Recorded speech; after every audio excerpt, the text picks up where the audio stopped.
So Darrell, frustrating draw or fair result? Deja vu for me. Not a mixture of things. Their bit good defending, our bad finishing, bad final ball. Hit the crossbar and post, just like we did the last home game as well. We're just not getting them fine margins in front of the goal, but we have to be better. We have to be a lot better with our timings of our runs, our end product, looking where the ball's going to drop.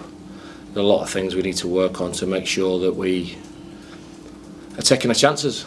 Is it a fine line between being encouraged by chances you're creating, but then that equal frustration of not finishing them off? It's a big frustration because I think that our own fans have been fantastic. They've been itching to get behind us and we haven't given them more goals, to be honest with you. And I think I'll go away, analyse it, but I think, like I said there, I think it's going to be a mixture of things you look at, and sometimes, hate to say it, but you've got to make your own rub of the green. But sometimes the thickness of the post have been 4 goals in the last 2 home games, but nobody wants to hear the hard luck stories. I get that, and we're frustrated. It's a frustrated changing rooms. We defended well.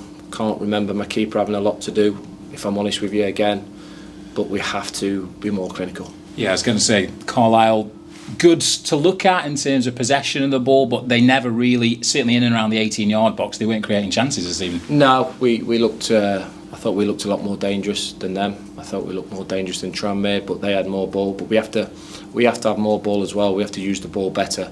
And sometimes it's not just in the final third. The build-up play, the movement, the patterns that we work on didn't come enough in fruition for me today. Although we always looked a very, very dangerous start. You talked about the frustrations at the attacking end, but what defensively? Back-to-back clean sheets. That you're not losing games. I know you're maybe clutching a bit. You want to win games, but you want to win games, and it's very, very early days yet. So that hopefully that's a good sign. But we have to, my supporters won't want to hear that we haven't scored.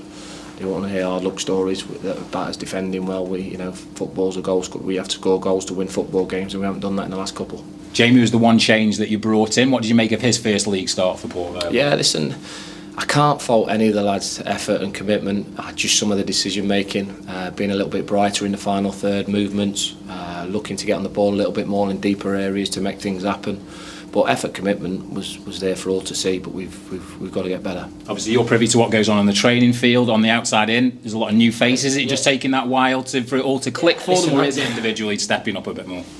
Listen, I've said it all along. I'm in charge, so everything falls on me, which I don't have a problem about. But like I said, we stick together.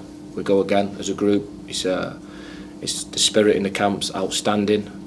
Bit quiet after the game, understanding because we're disappointed we haven't made more of it. So we'll have to regroup, analyse it, and look to do better on Saturday. And the last one from me. You spoke on Monday about bringing in another striker. Obviously, with 24 hours on, is there anything you can update the fans on as regards to progress with anything? We brought Dennis in yesterday, but he hasn't even had a session with the full boys yet. So we're bedding him in, and then there will be another attacking option coming into the club before the end of the window. Thank you. Darrell, you said about those decision making, certainly got in the box early enough, but there's a couple of times and I won't earmark any certain players, but they've got to pull the trigger early, haven't they? Because you did get in some bit of everything, George. Pull the trigger, take that, look at the bounce of the ball where it's going to drop. We had a long throw that somehow should be a tap in at the back stick, and one of my players is in the wrong position.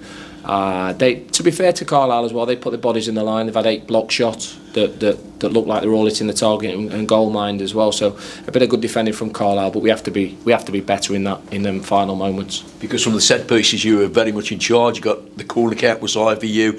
Somewhere along the way, it's going to. I know you talk about luck, Darrell. It is going to drop, isn't it? Yeah. Listen, we got to keep working hard and keep believing until we do. Like I said, I'm just disappointed that our fans have been absolutely superb. They're itching to get behind us, but we haven't given them that win, them goals to really go home happy. So there's a lot of frustration, which I understand and I appreciate. But keep with us, stick with the lads. Plenty more games left to go. And you got the starting point, because keeping a clean sheet doesn't matter what you say, Darrell. I know you want 3 points, but that's a starting point, isn't it? Yeah, listen, keeping clean sheets helps, but it's hard to be positive because I'm so frustrated at the other end. If I'm honest with you, so frustrated that. And I'm searching for answers from the sideline. So we keep working away, chipping away. We've got to do a lot of work on our forward play and our forward links ups and our attacking patterns, and hopefully 1 or 2 of these chances start in the back of the net.